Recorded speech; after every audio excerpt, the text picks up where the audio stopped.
Yo, what it do, YouTube? It's your dog Spray Paint back at you with another video. The other half of it's time for that Culture for the Street podcast. Smash that like button, hit the notification bell. So, yesterday was a classic interview. Again, on this time for that Culture for the Street podcast with me and Mafia. We brought OG Charlie B on the show. You did what I'm saying? And a lot of people don't know who OG Charlie B is, you know, worldwide. But the from the streets to the pen of Georgia, everybody know who OG Charlie B, is because he been rapping behind the wall, rapping on the street. You feel me? And plus, he just one of them gangster niggas. You feel me? Representing that Ninth Ward, Ninth Street. That's another notorious area in Augusta, Georgia, where the Godfather of Soul is from. You know what I mean? James Brown. Condolences to the legend. You know what I mean? King JB. But like I was saying, for years everybody know that Charlie B was the originator of DSGB, but the world never knew because he was constantly in and out, and he ain't had no voice back then. It wasn't no social media. You feel me? And nowadays, it could be heard. Plus, I'm gonna make sure my city get heard regardless, especially all of the legends and ones that paved the way for this AUG shit from the streets to the pen. And Charlie B one of them ones. Like, just like he reflected on the Master P concert. Now, I was trying to figure out, because I was there, I was trying to figure out who that was that they brought outside. Who was that they brought on stage in the casket? Like, he telling real facts. I didn't know if it was Troy or him. You know what I mean? I just knew somebody came out the casket and started rocking that bitch. You know what I mean?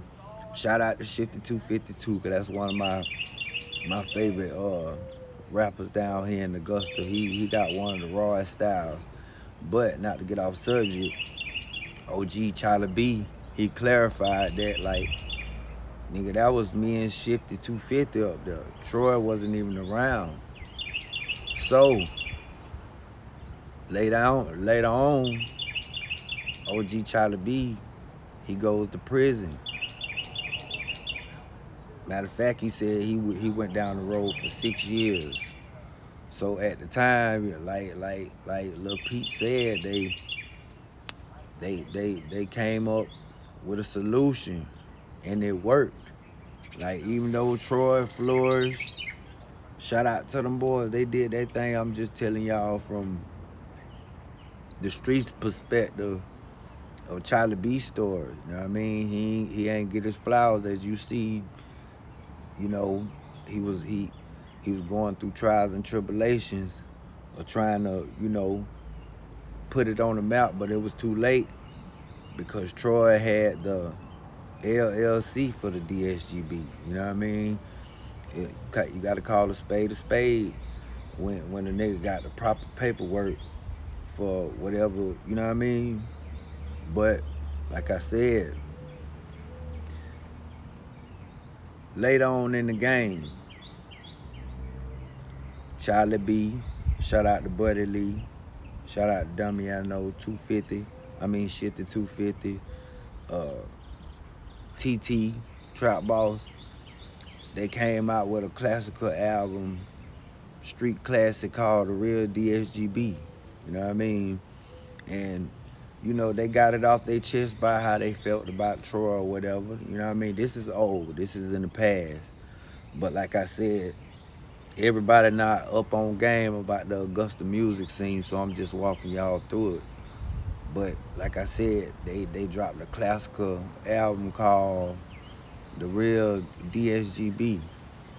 and it had some hitters on it. It was the hard copy days. Like I said, times was a little different back then. So if you had people buying hard copies from you, then you really got loyal fans, man. Like the city, the same way the city bought all them I Declare War CDs when Troy first came out, that's the same way they did the real DSGB.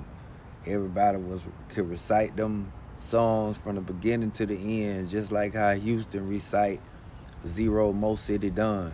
You know what I mean?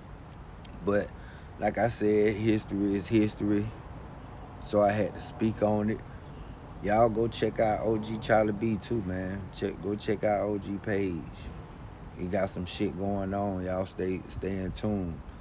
And overall, shout out to Charlie B and Lil Pete. You know what I mean? I tilt my hat to both of them OGs in the game. But you know who it is. Don't leave about the trap till you've been served. Smash that like button, hit the notification bell, man.